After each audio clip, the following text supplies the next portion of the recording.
Thank you. Can I swallow real quick? Last year, obviously, they had a lot of redshirt freshmen starting. What have you seen from some of the seniors like Sarchek and Grimmer and Bowler that have been around for a while? True leadership, taking guys under their wing, teaching them how to do things the right way, how to push themselves, and confronting and demanding, which some people kind of shy away from that, and you can't. There's no kind or soft and easy way to prepare for what we're about to embark upon. So they do an excellent job. They're an extension of the coaching staff.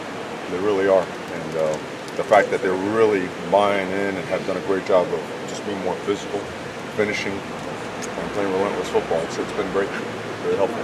Did you see what you wanted out of scrimmage from your guys? At times, I don't think we ever will. I think you'll ask me that question in 20 years, because I can still walk by then, and you're always going to say not enough, but you certainly see progress. The entire time, I'm talking back from practice 1 in the springtime all the way up to practice 16, there has been steady progress and improvement. And the best part about this game, the game of football, this is a developmental game. And you really don't stop developing until you retire. I'm talking about 10, 11-year NFL vets. So we've taken that approach, and when you take that, it keeps you hungry, keeps you engaged, and it's been really good for our guys. Coach, when you first got here, was it apparent that some of those young guys have been playing a year along with each other on the line?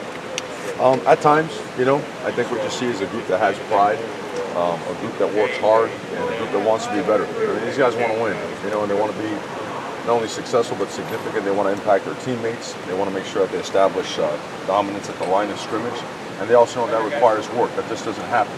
It's not just a writing on the wall. It's not just a mantra you invent. It comes through work, and the only way to do it is to get after it every single day, lift, get bigger, stronger, and they've done it. What does that group of redshirt sophomores do well specifically? Communicate really well. They practice hard, take a lot of pride in their work. They understand what to do, how to do it, and why we do things that way. And that's the only way you can play offensive line. If you don't know what to do, how to do it, and why we're doing it that way, it doesn't work. Okay, you've got to know what you're doing, you've got to know what that defense is doing. You've got to anticipate, you've got to have awareness. These guys have played enough football where they have some pretty good instincts, and it's our job to sharpen that, polish that, and take that next step. On the flip side, where is one area in which they still need to improve in? Well, we want to play with power. We want to play with power. We want to be able to knock guys back, want to control the line of scrimmage, and we've been improving steadily, and we want to take another step here in the next few days. When you add in Tyrell Crosby, the veteran, how does that change that unit as a whole? He's a big guy with power. He's got great balance and body control. He's heavy-handed. He's certainly a guy that changes things up front. He's playing hard, playing with good effort, and it's showing. And it's affected how we do things up front, and certainly we're glad to have him back. Have any specific members of that group stood out as a vocal leader so far? I think collectively they do it. I think between Shane and Jake, got a couple Jakes on there, and Doug. A guy that's not as vocal, but through his play, Calvin Rockborn does a heck of a job. Steady, consistent, and a guy that's not, he's built himself up to 315 pounds, which is different, all right? Different when your squat goes up 100 pounds, different when your power clean goes up 50 pounds. Right there, that instills confidence in a group, confidence in your play, and it makes you want to be physical. You feel like you can do it, you do it in practice, and you know what? What you do consistently in practice, you're probably going to do consistently in the game. So we're excited this game. How'd you grade your guys out in the scrimmage? Okay, always going to demand more. I don't think you want to go into that last scrimmage or come out of that last scrimmage feeling too good about yourselves. I think the ones did a decent job, controlled the line of scrimmage when they had to, did really well in pass protection, went against some loaded boxes, and you know what? Loaded boxes with the big backs that we have, you got to make it work.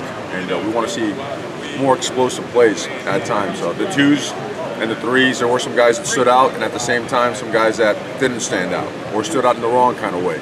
And that to me is a huge focal point this week, getting those guys ready to play, because you got to have 10 guys. Somewhere along the line, one of those guys is going to have to step up, and it's our job to get those guys ready, all right? How close to 10 are you right now? We're at 7, probably at 7, about to have 8. I think we get to 8 by the end of the day and keep on grinding. And mind you, the guys that, are probably 11, 12, 13, they got to get ready too. And you just don't know when they're going to pop. You just don't know when the light's finally going to come on. Sometimes it goes on and it flickers out, and you're wondering, what the heck did I do as a coach, right? You got to keep that light on when it does come on. So, but they're getting closer. So you're close to getting to 8. How do you differentiate between a guy being ready for that and not being, I guess? It's easy. It's performance. Can they handle the pressure? Can they come up to the line of scrimmage, align correctly, identify the front, play with their eyes up, make the right line call, take proper footwork, get their hat in the right spot, play with inside hands, and play with relentless effort. what to do, how to do it, and why we do it that way. If they can't do that, they're not ready to play. Not at this level. Got to play with power. Cool. All right, guys. Have a good one.